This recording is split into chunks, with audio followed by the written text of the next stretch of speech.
You're tuning into Black and White Sports on YouTube. The no-holds-barred truth on sports. The main event starts now. I'm back. Rudrance for Black and White Sports. We're going to talk about Brittney Griner and Kamala Harris, because it seems that Kamala Harris decided to go out there and make a lengthy virtue signaling statement on behalf of Brittney Griner, of course, receiving a 9-year sentence in Russia for vape cartridges containing cannabis oil. Now, that's really against Russian law. And, of course, people have pointed out to how much that would be a minor infraction in the United States, of which that has no consequence whatsoever. However, because Kamala Harris decided to go out there and run her mouth on behalf of Brittney Griner about how she's wrongfully detained and how big of an injustice this is, well, unfortunately for Kamala, she got her ass drug. She got absolutely destroyed over that comment. Why? Because Kamala was one of the most notorious prosecutors of cannabis the United States has ever seen. I mean, absolutely crazy. Probably should have thought about this before she decided to put it out, because she is getting blasted today as a total hypocrite when it comes to the cannabis. Woo! This is the Daily Mail. Vice President Kamala Harris is slammed as a hypocrite for condemning Russia's wrongful detention of cannabis smuggler Brittney Griner when she locked up 1,000 Californians for pot possession as state attorney general. Oh yeah, this is not good for Kamala. Vice President Kamala Harris has been slammed online as a hypocrite after she condemned Russian officials for sentencing basketball star Brittney Griner to 9 years in prison for drug smuggling.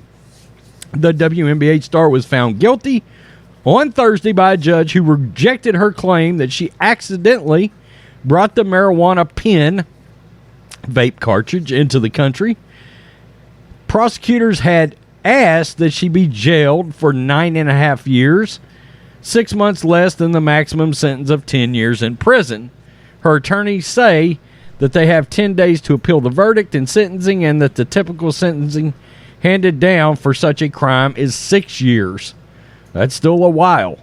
Following the announcement, Harris said the following: with today's sentencing, Russia continues its wrongful detention of Brittney Griner. She should be released immediately.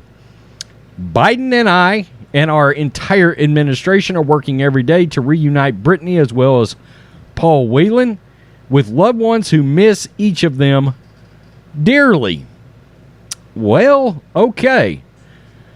She added, talking about this, the same comment, but almost immediately after she posted her condemnation of Griner's sentencing, people on the Twitter pointed out she locked up thousands of people on marijuana charges while she was the district attorney of San Francisco. Oh, Tim Young, of course.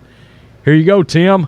Brittney Griner got 9 years for drug possession in Russia, which sounds like most of the criminal sentences Kamala Harris got people for the same thing when she was Attorney General of California. Whoops. Uh-oh, Kamala. In fact, as district attorney, Harris oversaw more than 1,900 marijuana convictions, and prosecutors in her office convicted people on marijuana charges at a higher rate than her predecessor, according to the Mercury News. A 2019 investigation by the Washington Free Beacon also found that between 2011 and 2016, while Harris was California Attorney General, at least 1,560 people were sent to California state prisons on marijuana-related offenses. And although the number of low-level marijuana offenders sent to state prisons significantly declined after 2011, that was attributed to a statewide initiative to curb state prison overcrowding and divert lower-level offenders to county jails. Harris has also previously spoken out against the legalization of marijuana. Boy, people are forgetting a lot of stuff about her.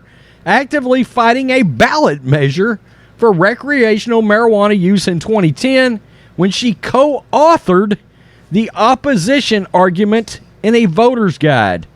By 2014, when she was state attorney general, law enforcement officers working on her State Department of Justice rented a helicopter to look for marijuana patches to raid without warrants, the San Francisco Weekly reported.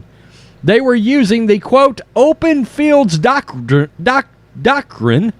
which meant that marijuana stand not within the curtilage of a residence could be destroyed without a warrant after being spotted from the air. Harris really only became out for legalizing marijuana in 2018 after she was widely considered a presidential contender. Can you imagine that? Still, Harris is not the only American prosecutor that's gone after marijuana users. According to analysis by ACLU, marijuana arrests now account for over half of all drug arrests in the United States.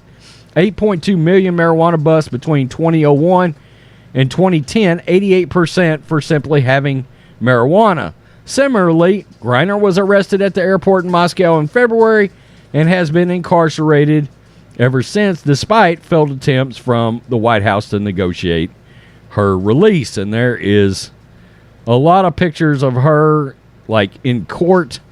I guess they bring her in and put offenders in a cage, I guess is what we're looking at here.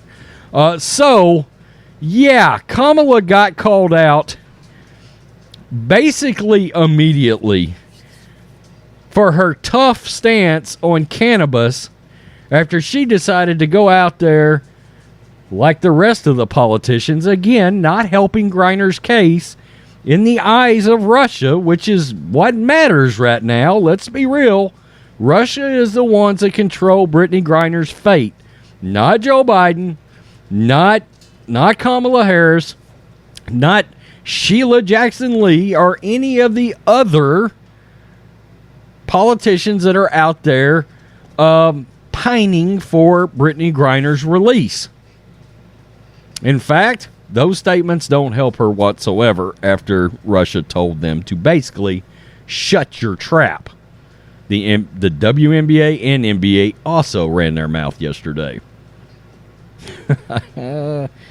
Oh, Kamala, you might want to think before you speak, although considering your track record as vice president, that's probably not something that's going to happen. Peace. I'm out. Till next time. Thanks for watching the show. Be sure to like, comment, and subscribe.